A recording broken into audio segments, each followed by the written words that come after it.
আল্লাহ সন্তুষ্টি অর্জনে পায়ে হেঁটে হজ পালনের উদ্দেশ্যে বাড়ি ছেড়েছেন সিলেটের ফয়সাল আহমেদ সাগর। 2025 হজ করবো ইনশাআল্লাহ। যে পায়ে হেঁটে হজ করার জন্যে গাইবান্ধা সুদুল্লাপুরের আলম আলী নামে একজন এবং ভারতের একজন মহিলা পায়ে হেঁটে যাচ্ছে হজ করার জন্যে। ইসলাম এ ব্যাপারে উৎসাহ প্রদান করে কিনা ইদানিং এই সময়টাতে দেখতে পাচ্ছি প্রতি বছরই কেউ না কেউ হজ করার জন্য পায়ে হেঁটে যাচ্ছে এবং মিডিয়াতে এটা খুব ফলাও করে প্রচার করা হচ্ছে। যেখানেই যাচ্ছে সেই জায়গাতে সংবর্ধনা দেওয়া হচ্ছে, যেই জায়গায় যাচ্ছে সেখানেই তাদেরকে ফুল দিয়ে ফুলের শুভেচ্ছা জানানো হচ্ছে। এই ফুলের শুভেচ্ছা দেওয়ার কারণে প্রত্যেকটা জায়গায় তারা সমাদৃত হচ্ছে। এটা ইসলাম কতটা সমর্থন করে এ ব্যাপারে মাসআলা কি? আমরা দেখেছি প্রথমে শিহাব চত্বর থেকে শুরু করে আমাদের নাঙ্গলকোটের আলিফ মাহমুদ এবং সেই ধারাবাহিকতা এখনও কিন্তু বাংলাদেশ থেকে রওনা হয়েছে বলা যায় বয়স্ক মানুষ আলম আলী নামে এক ব্যক্তি, সদুল্লাপুর থানার গাইবান্ধা জেলার আলম আলী নামের এই ব্যক্তি, সে পায়ে হেঁটে অলরেডি যাত্রা শুরু করেছে। প্রতিদিন মিনিমাম 25 কিলোমিটারের উপরে আপনাকে হাঁটতে হবে। এই স্ট্রিমিনা কিন্তু আপনার প্রয়োজন।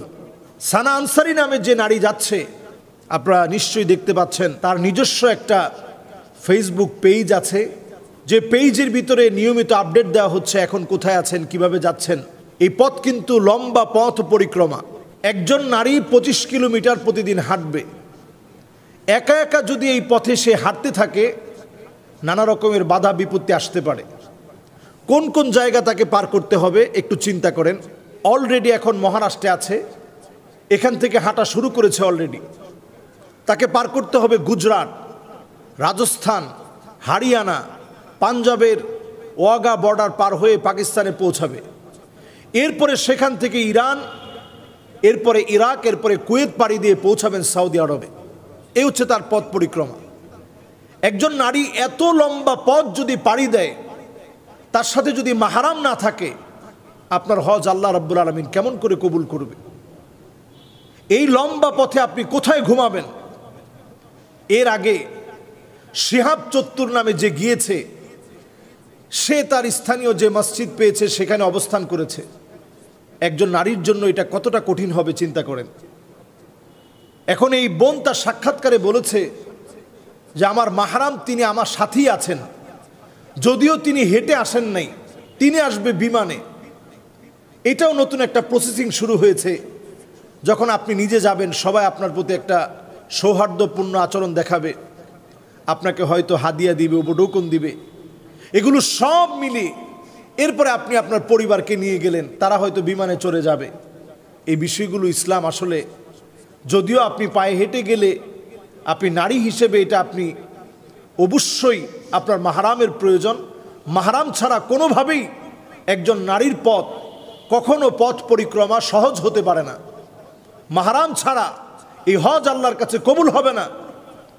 এই জন্য যারাই আমরা এই জাতীয় নিয়ত করতেছি, দেখবেন আগামী বছর আমাদের বাংলাদেশের কোনো নারী সেও সাহস করবে যে আমাকেও হজ পায়ে হেঁটে করা লাগবে।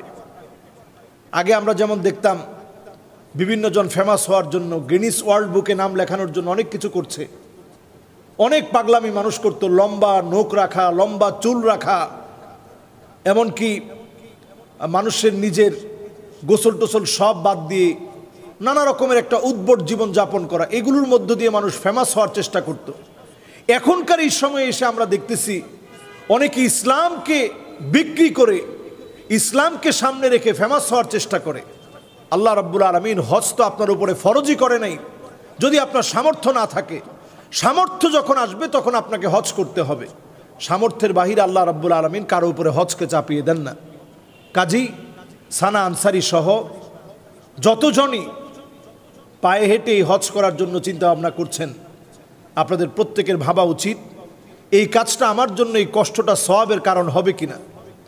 ওমর রাদিয়াল্লাহু তাআলা আনহু খ্রিস্টান একজন পাদ্রীর দিকে তাকায় তিনি কাঁদলেন যাহারে। এই লোকটার এত কষ্ট আল্লাহর কাছে কোনো মূল্য হিসাবে আল্লাহর কাছে গৃহীত হবে না। অনেক সময় আমরা এই কষ্টগুলো করি, এগুলো আল্লাহ রাব্বুল আলামিনের কাছে কোনো সম্মানের কারণ হবে না।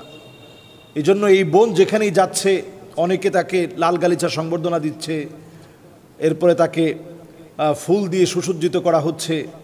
এবং সবাই দেখা যাচ্ছে যে ছেলে, তার সঙ্গে অনেকগুলো ছেলে একত্রিত হয়ে হাঁটছে, এই সব বিষয়গুলো ইসলাম কিন্তু সমর্থন করে না। যেই কষ্টটা আপনি করবেন আল্লাহর জন্য করা, এই কষ্টটুকুন আপনার জন্য করা বৈধ হচ্ছে কিনা, সওয়াবের কারণ হচ্ছে কিনা, এটা আমাদের প্রত্যেকের আমলে নেওয়া উচিত। কেউ করছে এজন্য আমাকে করতে হবে, বাংলাদেশের পতাকাকে উড্ডীন করতে হবে, এই দায়িত্ব ইবাদতের ক্ষেত্রে আল্লাহ রাব্বুল আলামিন আমাকে আপনাকে দেননি। এক্ষেত্রে একটি সহিহ হাদিস আমি আপনাদের খেদমতে পেশ করতে চাই। উকবা বিন আমির রাদিয়াল্লাহু তাআলা আনহুর বোন, উনার ব্যাপারে নবীজি সাল্লাল্লাহু আলাইহি সাল্লামের কাছে এসে প্রশ্ন করা হলো, আন্না উকবা ইবনে আমির আতান নবী সাল্লাল্লাহু আলাইহি ওয়াসাল্লাম। উকবা বিন আমির রাদিয়াল্লাহু তাআলা আনহু নবীজি সাল্লাল্লাহু আলাইহি সাল্লামের কাছে আসলেন। এসে আল্লাহর হাবিব মুহাম্মদ সাল্লাল্লাহু আলাইহি ওয়াসাল্লামের কাছে প্রশ্ন করলেন, ফাযাকারা আন্না উখতাহু নাযারাত আন তামশিয়া ইলাল বাইত। আল্লাহর ঘর, হজ করার জন্য আল্লাহর ঘরে যাবে, এই যাওয়ার পথে হেঁটে হেঁটে, পায়ে হেঁটে যাবে। আমাদের দেশের মতো এত দূর থেকে সেই সময়ের পথ মারিয়ে যাওয়ার কথা আমি বলছি না, এত দূর না। আমাদের দেশ থেকে এই ৮,০০০ কিলোমিটারের লম্বা পথ পরিক্রমা পাড়ি দিয়ে যেতে হবে। এত লম্বা পথের কথা সেই সময়ের কথা নয়, অল্প পথ আসবে। তারপরেও নবীজি সাল্লাল্লাহু আলাইহি সাল্লাম বললেন, মুর উখতাকা আন তারকাব। তুমি তোমার বোনকে গিয়ে অর্ডার করবা। মুর, এটা অর্ডার, নবীজি সাল্লাল্লাহু আলাইহি সাল্লাম শব্দ ব্যবহার করলেন। তাকে গিয়ে তুমি অর্ডার করবা, সে যেন আরোহণ করে আল্লাহর ঘরের দিকে হজ করার জন্য যায়। এরপর নবীজি সাল্লাল্লাহু আলাইহি ওয়াসাল্লাম বললেন, ওয়াল তুহদি বাদানা, এবং সে যেন তার আরোহণ হিসেবে একটা উটের উপর আরোহণ করে যায়। পায়ে হেঁটে যেতে নবীজি সাল্লাল্লাহু আলাইহি সাল্লাম উৎসাহ প্রদান করেননি। কোরআনুল কারীমের দিকে যদি আমরা তাকাই, আল্লাহ রাব্বুল আলামিন বলছেন, লা ইউকাল্লিফুল্লাহু নাফসান ইল্লা উসাহা। আল্লাহ কারো উপরে কোনো বোঝা চাপিয়ে দেন না। এজন্য আমাদেরকে প্রত্যেকটা কাজ করার আগে সতর্ক হয়ে ইসলামের সমর্থন, সওয়াবের কারণ কিনা, এই সব বিষয়গুলো আমাকে চিন্তা ভাবনা করে এরপরে কাজ করতে হবে। এবং দেখুন, এই মহিলা সাথে একটা ছাতা আর 10 কেজির একটা ব্যাগ নিয়েছে। এখানে তার কিছু কাপড় চোপড়, হিজাব, বোরকা এগুলো নিয়েছে, বিছনার চাদর, সামান্য কিছু খাবার নিয়েছে। তো এই যে হাঁটার পথে এগুলো কিন্তু যথেষ্ট হবে না। বিভিন্ন জনের বাড়িতে যাওয়া, এটাও যে কোনো সময় ফিতনা এর কারণ হতে পারে। আল্লাহ রাব্বুল আলামিনের কাছে আমরা ফরিয়াদ করি, এই জাতীয় সকল ফিতনা থেকে আল্লাহ আমাদেরকে হেফাজত করুক। ওয়াসসালামু আলাইকুম ওয়া রাহমাতুল্লাহি ওয়া বারাকাতুহু।